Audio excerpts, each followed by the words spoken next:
In this chapter, we're going to learn to work with the client side of Ajax. That is the JavaScript which is loaded into the browser and which sends requests to the web server and then handles the responses that come back from the web server. In the next chapter, we'll look at the server side to see how PHP can respond to those Ajax requests. Let's start by learning how to generate a new Ajax request. As we talked about in the introduction, Ajax requests are enabled by this XML HTTP request object. It's a bit of JavaScript code, actually a JavaScript class that we can use for making our Ajax requests. And there are a few functions that we need to know about to work with it. There's new, there's open, and there's send. Let's take a look at a code example so we can learn how we use new, open, and send with that XML HTTP request object. Again, this is JavaScript code that we're going to be writing. To begin with, I'm going to create a new variable called XHR, and to that variable I'm going to assign a new instance of the XML HTTP request object. I'm saying, JavaScript, take this class and give me a new instance of the class that I can work with. That's how we use new. The variable can be named anything you want, but it's become a bit of a convention to use XHR. First of all, it's a very short variable name, and it does represent the XML HTTP request object, XHNR. So whenever we see XHR, we know instantly that that's what we're talking about. Once we have an instance of the class, then we can tell that instance to call its open function. So xhr.open, and then we'll provide 3 arguments to it. The first is the method that we want to use when executing this request. We'll talk more about the methods in just a moment. In this case, it's going to be get. Second, we have the URL, or the page or the script that we want it to actually send its request to. Here I've just got script.php as being the PHP page that we want to send the request. And last of all, true or false for whether this should be an asynchronous request.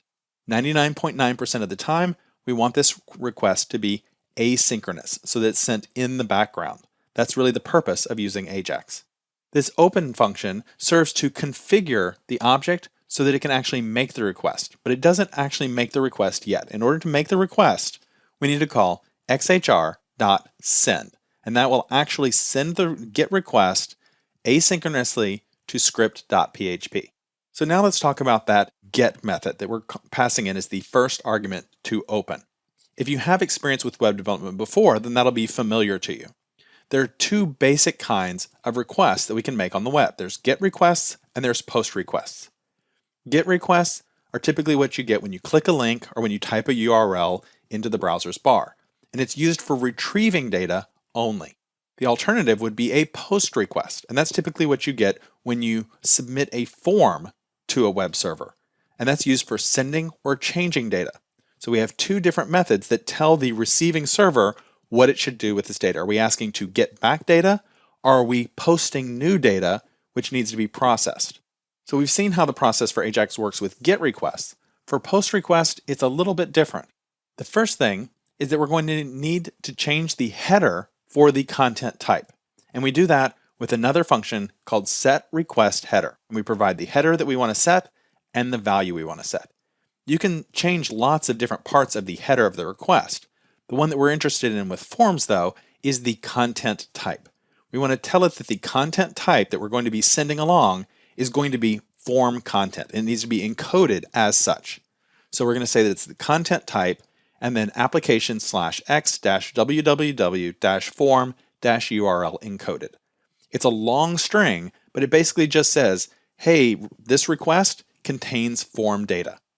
And then the form data that we want to send also needs to be passed along with the request. It's not enough to just send a request to the page. We want to send data as a package along with it. And we do that by sending the form data as an argument to the send function. Let's take a look at a code example to make this clear. So once again, we create a new variable, xhr, and we assign an instance of the XML HTTP request object to it. Then we're going to call open, just like we did before, but this time instead of a GET method, we're using a POST method. We're going to be posting form data. We're going to post it to form_process.php, and again, we're going to do that asynchronously. Then though, we also need to take another step, which is to set the request header. This is going to set the request header for the content type to tell it to expect form data and to encode it as such. And then we'll actually call send again, but now we're going to provide the form data. Presumably this was a form that had a first name field into which I typed Bob and a last name field into which I typed Smith. So I'm going to submit first name equals Bob and last name equals Smith. That's my form data, and I'm going to send that along in that send method as an argument. So this is the basic three-step process of sending an asynchronous request to the server.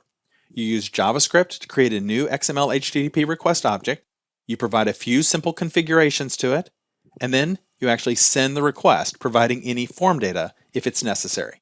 In the next movie, let's learn how to handle the response that comes back from such a request.